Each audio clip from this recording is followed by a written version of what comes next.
ওয়ালাইকুম সালাম। আপনার গরুর দাম কত? এটা 150। 150, 1,50,000 টাকা। কয়টা যাচ্ছে? এটা সাইড দাঁত। কোন জায়গার গরু এটা? এটা সকরিয়া ব্যায়ামসার। করিয়ে ব্যায়াম সর দিয়ে দিবেন ইনশাল্লাহ, সময় তো আর বেশি নাই, ইনশাল্লাহ দিয়ে দিবেন। কাস্টমার এখানে এসে পেকুয়া বাজারের দক্ষিণ পাশে এসে নিয়ে যাবে ইনশাল্লাহ। কেউ না কেউ আপনি কমাই দিয়ে দিবেন, একটু দরে রাখবেন না দাম, ঠিক আছে? ইনশাল্লাহ ইনশাল্লাহ। আসসালামু আলাইকুম। আপনারা দেখতে পাচ্ছেন এগুলো হচ্ছে লড়াইয়ের গরু, এগুলো দিয়ে। ওর নাম কি? আব্দুল গফুর। গরু হত দিন তো দাম? গরুর দাম দিয়ে 220। 220, 2,20,000 হব দায়িত্ব। এবার সারগো গরুর কি কি হাবাইয়েন দাও না? গরুর কুড়া বসি। কুড়া বসিয়ে গিয়ে হাবাইয়েন।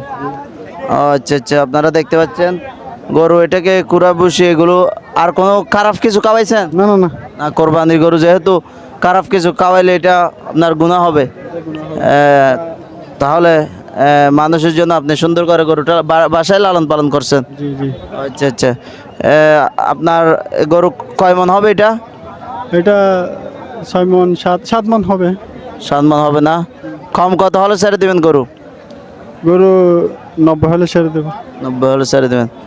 ও আচ্ছা আচ্ছা, ঠিক আছে। গরু 90 হলে ছেড়ে দেবে বলতেছে তিনি। এটি আপনারা এখান থেকে নিয়ে যাবেন ইনশাল্লাহ, দক্ষিণ পাশে পেকুয়া বাজার। আসসালামু আলাইকুম। ওয়ালাইকুম আপনার গরু এটা ক্রয় করছেন আপনি?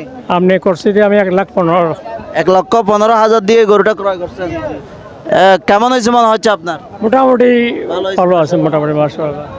আল্লাহ যেটা তকদিরে লাগছে এটা তো থাকবে, আচ্ছা এটার জন্য আমি সন্তুষ্ট। আল্লাহ যেন আমার কোরবানিটা কবুল করে, মাশাআল্লাহ ইনশাল্লাহ। যেন আল্লাহ কোরবানি কবুল করে, এটা আমি ইনশাল্লাহ ইনশাল্লাহ।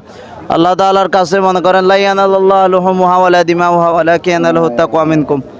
গরুর মাংস আল্লাহর কাছে যায় না, আল্লাহর কাছে রক্ত যায় না, আল্লাহর কাছে পৌঁছে যায় তাকওয়া।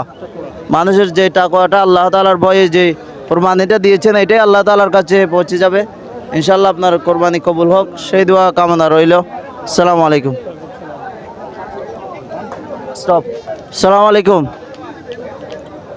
গরু হন্ন গরু ব্যায়াম হদিয়া দাম দিয়ে দেয় 1,30,000।